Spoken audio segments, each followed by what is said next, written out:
सचे साईं सतराम दास साहिब की जय। श्री साईं कौराम साहिब की जय। लालन जलाल साईं चंद्राम साहिब की जय। मिठड़े बाबर से भगवान दास साहिब की जय। दुलाधर भी सदगुरु साईं कन्यालाल साहिब की जय। कुछ साची देवरी साहिब की जय। हाजर राजा आजू साईं साधराम साहिब की। सर्व संतन महात्माओं की जय। हमारे सदगुरु हाजरा हजूर साईं साधराम साहब इस संसारी यात्रा पूरी करके अपने गुरु संत सतराम दास साहब जी के गोद में स्वर्गलोक में पधारा।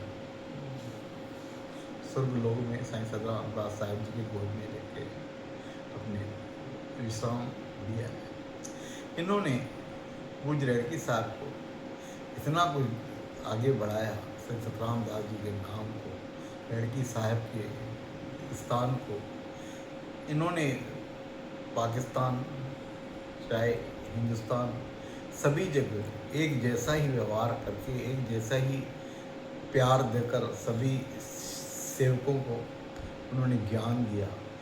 सब एकता रखो, प्यार रखो, किसी में भेदभाव मत करो, कोई बड़ों से नहीं, कोई छोटों से नहीं, सभी में समानता रखो। जब सब समानता रखोगे तो आपका मान तभी बढ़ेगा। अगर से आप समानता नहीं रखोगे तो संसार में उतना ही मान आपका ही कम होने वाला है। किसी का मान करने से अपना मान कम नहीं होता, किसी की इज्जत करने से अपनी इज्जत बढ़ती है, किसी की इज्जत उतारने से अपनी क्या इज्जत बढ़ेगी, वो भी हमारी उतारेगा। तो इसीलिए किसी की इज्जत मत उतारो, किसी का मान करो, किसी को ये करो, किसी को भी ऐसा ज्ञान दोगे प्यार मोहब्बत से।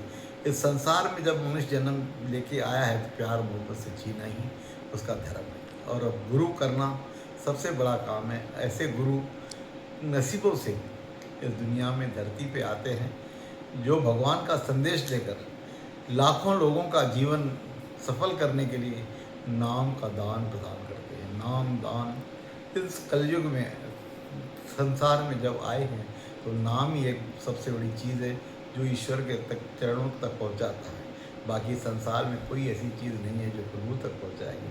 इसे नाम की महिमा हमारे सही हाजरा जब सही साधराम साहब बड़ी अच्छी तरीके से हम आते हैं। नाम क्या चीज़ है? नाम ऐसी चीज़ है कि ज़िंदगी में आत्मा को परमात्मा से वही नाम मिलाता है जिस आत्मा को उसकी ज़रूरत रहती है कि मैं प्रभु से कब मिलूँगी। अंदर में हमारे जो है मैल, वो आत्मा को एक संतों का नाम, सत्संग, ये सभी चीज़ें देकर ही इस संसार में आगे बढ़ाती है। जब तक इंसान सत्संग में नहीं आता तब तक उसका ध्यान नाम सिमरन में नहीं लगता। कई दिन गुजर जाते हैं क्योंकि सब अपना जीवन जो है ये संसार के मोह माया में इतना मग्न हो चुका है कि नाम का असर हमारे अंदर में बहुत कम पड़ता है। पर जैसे जैसे हम संतों के चरणों में जाते हैं, मंदिरों में जाते हैं, उनका नाम का सिमरन करते हैं, वैसा वैसा ही हमारा हृदय साफ होता है और ईश्वर की आराधना करते करते हम भी इस जन्म से प्रभु को परमात्मा को पाकर स्वर्गलोक में जाएंगे। तो उसका सीधा सीधा काम है। कलयुग में जब आया था तो उन्होंने कहा था जो प्रभु का नाम लेगा वहाँ मैं नहीं आऊँगा। जहाँ संत रहते हैं वहाँ काल को भी ताकत नहीं है कि वहाँ आ जाए। मंदिर में भी किसी संत के पास काल नहीं आ सकता है जब तक संत अपने मंदिरों में बैठा है। ये प्रभु की लीला है। वहाँ पर संतों को लेने के लिए यमराज खुद, किसी को यमराज को नहीं भेजता है, खुद ही आता है धर्मराज, जिन्हें संतों को अपने किए कर्मों का फल देकर उन्हीं की जगह लेके जाता है जहाँ उन्होंने उसको पाया और गुरु को नाम लेके संसार में आए और वापस जाके उनके नाम आत्मा परमात्मा से मिली। यही उसका कारण है।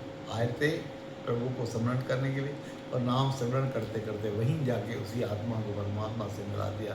ऐसी हमारी शख्सियत है जो सालों के साल, कोई बच्चा, कोई बूढ़ा, कोई जवान, एक 3 साल का बच्चे से लेकर 70 साल की उम्र का भी आदमी रहेगा तो उनको कभी स्मरण ही रहेगा साईं साधराम साहब। ऐसे चरणों में हम ये करते, प्रार्थना करते। कल उनका तीसरा दिन है, पगड़ी रस्म है और पगड़ी रस्म के बाद में सारे शिष्य जो है उन्हीं का ये करते हैं। हर मंदिर में, इन इंडिया के जितने भी धाम हैं सभी में प्रार्थना, श्रद्धा भाव, श्रद्धांजलि के रूप में रखा गया। सच